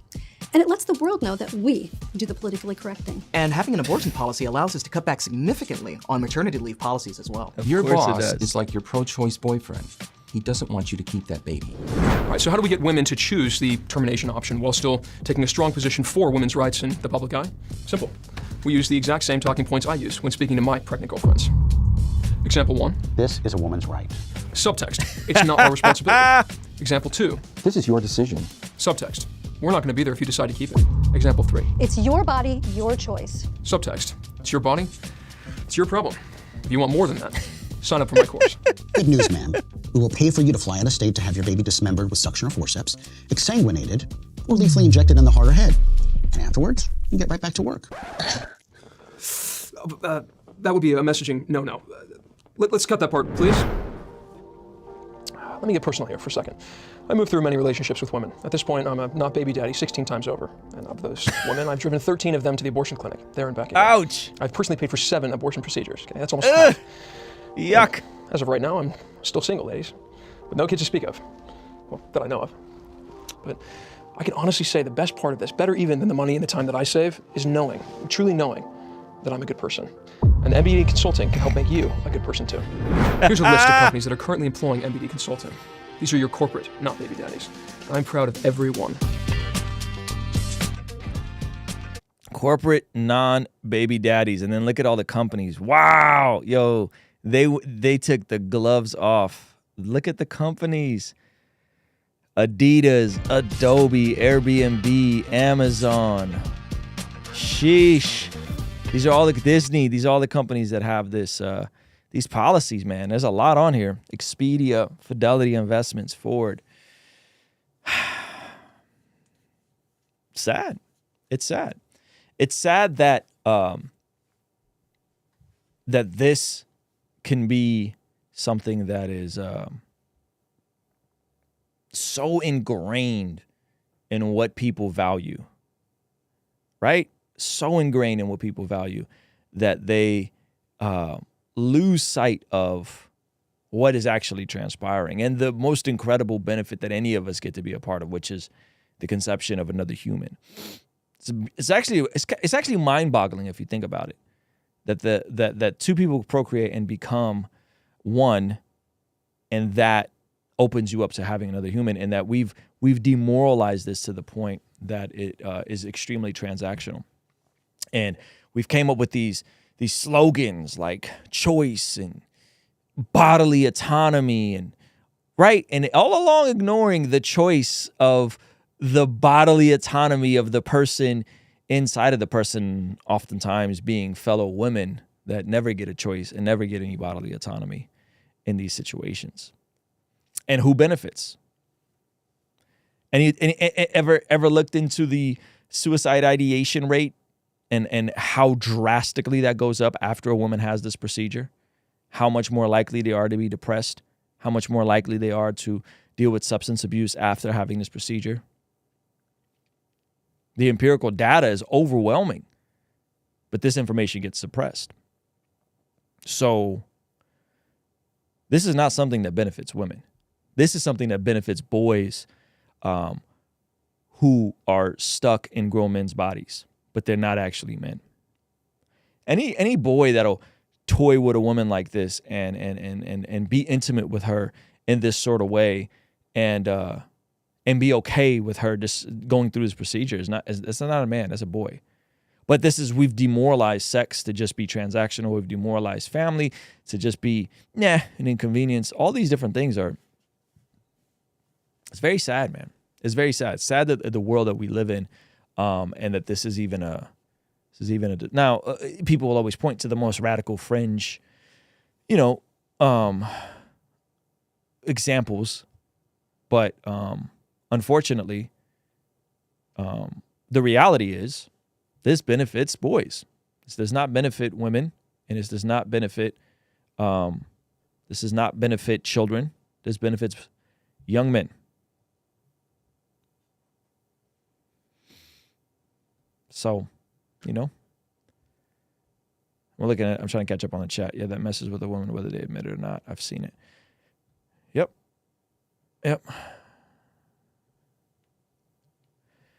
But again, if you don't believe me, how do we come to conclusions of ethics, right? Like what is right or wrong?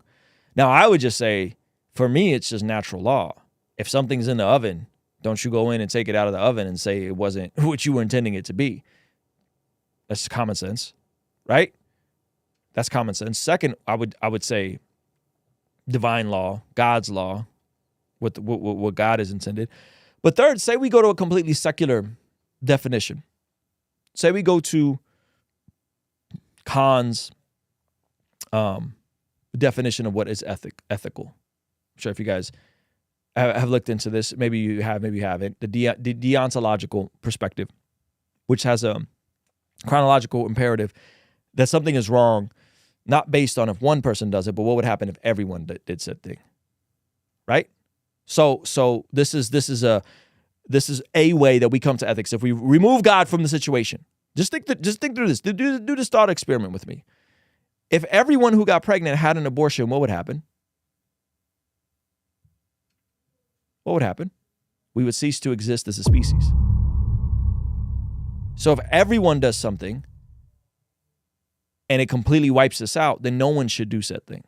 If everyone committed suicide, then no one should commit suicide. If everyone got an abortion, then no one should have an abortion. That's the deontological, ethical approach coined by Kant. I'll give you another one. The utilitarianism. This is modern Western perspective on how we form our ethics. Utilitarianism. What makes the most amount of people happy? What makes the most amount of people happy? As long as it doesn't bring harm to other people. What makes the most amount of people happy as long as it doesn't bring harm to other people? Okay, so fill in a blank of polarizing culture war issue. And we'll take this one, for example. How do you know this makes the most amount of people happy? Have you looked at the empirical data of what the consequences of this procedure are to the woman's body, to her ability to potentially have kids later in pregnancy, complications later, to her mental health? No one wants to look at those statistics. The fact that women who have this procedure are over 150% more likely to self-terminate. So why do you think this is a net? How do you think this is a net positive? The empirical data doesn't show that. I'm not even bringing God into the conversation.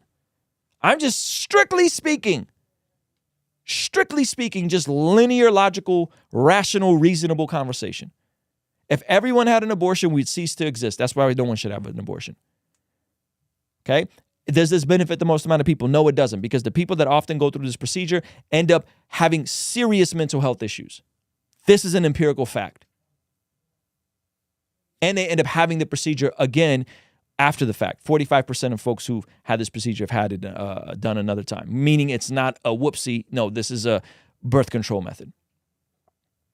So, based on those two reasonings, and again, we'll just remove God from the equation. We'll remove human dignity from the equation. We'll remove equality and protecting the vulnerable from the equation. Just on those two lines of ethical thinking, this is not a net positive to society. This does not help human flourishing. So then we could deduce it to, what is the lesser of two evils? What is the lesser of two evils?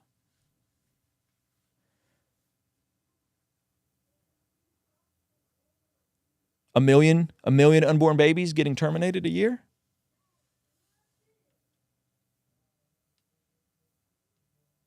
Or heavy restrictions that may impact negatively some women in some specific instances, like the most egregious rape victim that's 10 years old. What's the lesser of two evils? Right? Respectful counterpoint, not every woman will want to have an abortion. If every woman wanted to get an abortion and had one, those that didn't populate would be largely, wait, hold on, I'm not following. Respectful counterpoint, not every woman will want to have an abortion if every woman that wanted to get an abortion had one, and those that didn't, population would be largely unchanged. Wait, but I'm saying what is ethical based on if everyone did it. That's the I'm not saying you have to agree with that imperative. I'm just saying that is the logic and the reasoning from Khan in terms of how he came to morality, removing God from it, right? So I'm not saying every woman would want to. I'm saying if everyone did action. If everyone lied, how would the world look? Therefore, no one should lie. We should be as honest as possible. I'm not talking about white lies. If everyone lied, we'd be in a scummy, scammy world. Therefore, lying is wrong, right? That's the chronological imperative. So I'm not saying everyone would want to. I'm saying, why do we make the exception to the rule? Right? Why do we make the exception to the rule the rule? Yeah, I know a girl that had 5 abortions, and when she wanted to have a kid with the guy she loves and had a miscarriage, now she can't have any. We don't want to talk about that part. We don't want to talk about that, right? There's a percentage of global generation that are choosing to not have children. It's a longer topic, but I look at countries like Japan, Korea, and et cetera, super educated countries with dwindling populations. And Lugo, have you looked at what's happening in Japan and South Korea? Have you looked at their societies being on the verge of collapse because there's not enough people to take care of the older population? Their social safety nets are about to collapse in South Korea and in Japan because people aren't having kids because it's difficult. Ruslan, what if we as Christians just focused on the church? Would it be horrible if we did not place our values on non-believers? Okay, would you walk that out to the value of murder? What if we just focused on the church and just didn't care about murder? Of course you wouldn't. Of course you wouldn't. There are certain things that we say, nope, there's a reason why we have speed limits. Nope, there's a reason why we have certain laws. Nope, there's a reason why you can't. Right? There are certain things we value as humans and say these things are not appropriate because of fill in a blank. Chronological imperative, God said, the most amount of human benefit to human flourishing. We've created all kinds of guardrails to society. We've legislated all kinds of morality, whether we want to admit it or not. So are there certain things that like I think my values shouldn't be projected on other people? Sure. I don't think any of you guys should be having sex until you're married. Do I want the government a part of that? And if you want to have Netflix and chill, and no, but I think it's destructive. I think that those actions are destructive, but I wouldn't want to legislate that. But that's because it is going to primarily negatively impact you and negatively impact the person you're having a soul tie with. Right? So I don't want to legislate that. However, when you start bringing in millions of babies that get slaughtered, I think that that's different, right? I think that's absolutely different because now society is being impacted as a whole. And it is going to happen. Everybody's talking about overpopulation. Very few people are actually acknowledging depopulation in Japan and South Korea. People not having families and reproducing and what that's going to do to society, what that's already doing to society over there, right? So that's a negative impact on society as a whole. That's already placing a huge burden over there. So if we're looking at that, that's going to happen here because birth rates are down. Birth rates are down. Right? And so, this isn't a super complicated issue to me, man. Like when Roe v. Wade got overturned, you guys want to know what the #1 app was on the download store for the App Store on Apple? It was a fertility tracking app. Who would have thought? That's interesting. I'm fascinated. Right? So I think this was a great take from Live Action. Shout out to them for putting this together. I thought it was brilliant. I think they did a good job. And I think it's okay for us to be frustrated and disagree. But I also think we need to reason with each other. We need to think through these things together and not just splat out, right? Like, let's really reason through these things. No, I wouldn't, but I think that's a bit disingenuous. 1, moral is universal. 2, we are not stepping up for those women and babies the way we should once they're born. So Nori, I don't know where you're pulling that point from, but Christians adopt at 2.5 rates of non-Christians. Okay, so that is a fact. So I don't know where you're getting like we're not stepping up for these women. I don't know where you're pulling that from. Now, can we do more? Sure, but almost everybody I know who's a foster parent or has adopted is a Christian. And I know a lot of people that step in and help raise other people's kids and or support financially. So I understand what you're saying, but morality is universal, which is why this act is wrong. Because ending a human life is wrong. This act ends a human life, therefore this act is wrong. Right? Now, the second half, I would say, well, yeah, let's figure out how to do that. How do we step up more? How do we create better systems, so on and so forth. I mean, there's a million babies aborted every year, and there's a million couples looking to adopt every year. Sounds like a rather simple solution to me, right? My mom never wanted my sister to be born. My stepdad loved her. You can't say if only benefits men. My stepdad, hold on, my mom never, yeah, I'm not saying it only benefits men. I'm saying it generally benefits more men than women. Yes, I love what Dr. Farooq said. Speaking up, there is a difference between morality and religion. Moral issues affect humans, other human things, other human beings. It's okay to call wrong. Yes. It's already impacting Native American communities where I come from. I have 8 sisters. Most had 1. In the U.S., we're at 12 births per 1,000 people. That's low. That's scary low. Scary low. Christians can't hold the burden of irresponsible people. Yeah, like I don't understand why we can't have a serious conversation about personal responsibility, which, by the way, yes, Christians shouldn't hold the bucket for irresponsible people. Yet, if there's babies involved, I'm in. If there's babies involved that didn't have a choice, I'm in. Kids, I'm in. But why can't we have a more serious conversation about responsibility? Why can't we have a more serious conversation? Why can't we just have a more serious conversation about autonomy? Why can't we have more serious conversations about, hey, statistically speaking, it's actually not in your best interest to be hooking up and sleeping with people until you're married. That's empirically proven too. We don't want to talk about that. The more partners you have before you get married, the more likely you are to get divorced. We don't want to talk about that. Other religions are against abortions. Would you say they hold a responsibility along with Christians? No, other religions are genuinely against abortions. The caveat of like some progressive Jews and some progressive Christians. Hey, Ruslan, I know this is off topic, but you listen to this. So I do, but not really. And you're way off topic. Yeah. So anyway, our pleasure in the now is more important. Yeah. No, that's a fact. That's a fact. All right, guys. Appreciate you guys hanging out. I had another video, but I'm going to wrap it up because I got to eat. I'm supposed to eat every couple hours and go do bedtime with my son and all that good stuff. So we'll be back tomorrow. Tomorrow, make sure you're subscribed.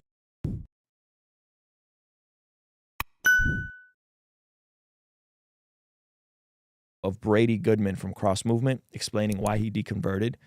And so it's going to be a good video. We're going to get into some apologetics tomorrow. Okay.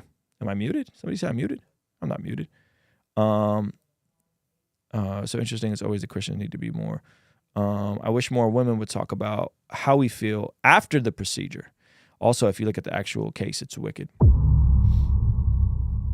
It's become politicized by both sides where the actual concerns for the topic is not coming from a good place. No liquid death for me. The mic cut out. Are we still here? It's whenever the overlay plays. Interesting. Oh, that's interesting. Let me see.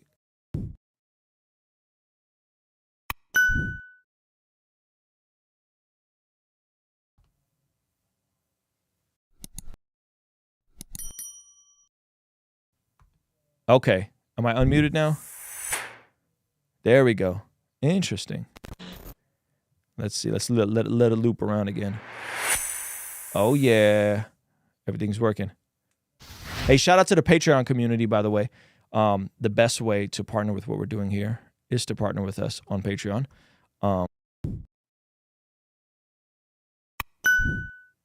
Okay. I think I fixed it. Thank you for told me that. You guys are amazing. These replays go up on Patreon every day. So if you guys want to catch a replay, $5 a month, $10 a month, we're going to start opening up the calls more at the $10 tier. So you call in, ask a question, that whole thing. And then, of course, all the podcast, discount codes, all that good stuff. All right. So what you guys could do for me, if you would be so gracious, sign up for our 2-day challenge if you're interested in hopping into YouTube. That is happening tomorrow at 5 o'clock. Okay. Going to be peeling the layers behind some of what we do. And so if you want to check that out, that is happening tomorrow. Link's pinned up. I have over 600 people signed up. I'm super excited about it.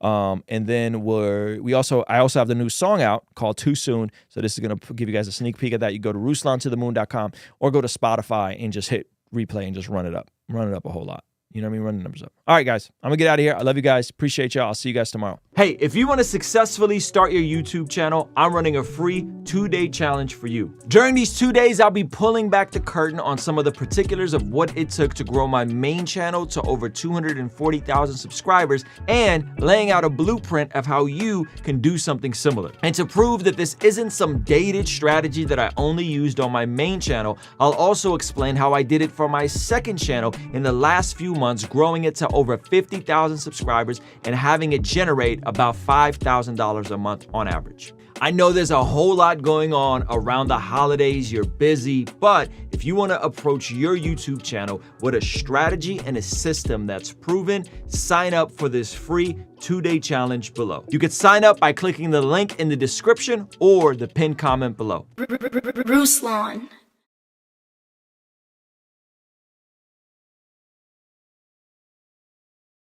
Hey, you may not know I make music, but I have a brand new song that just came out. Here's a quick preview. I went from being a porn addict to sharing the gospel with a porn actress who was criticized for being low status by the same OnlyFans who treat us so lavish. I'm confused. I swear y'all thought he did doing podcasts, hot takes. He still can rap. Now, this is my first song that I've released in over a year, so I need you to go to Spotify, Apple Music, or wherever you consume music and stream Too Soon right now. Add it to your favorite playlist, share it with a friend. So hit the link in the description or go to RuslanToTheMoon.com to stream Too Soon now. I'll see you over there. Oh, they got me with the dramatics. You knew that a moment cannot be static too soon. Ruslan.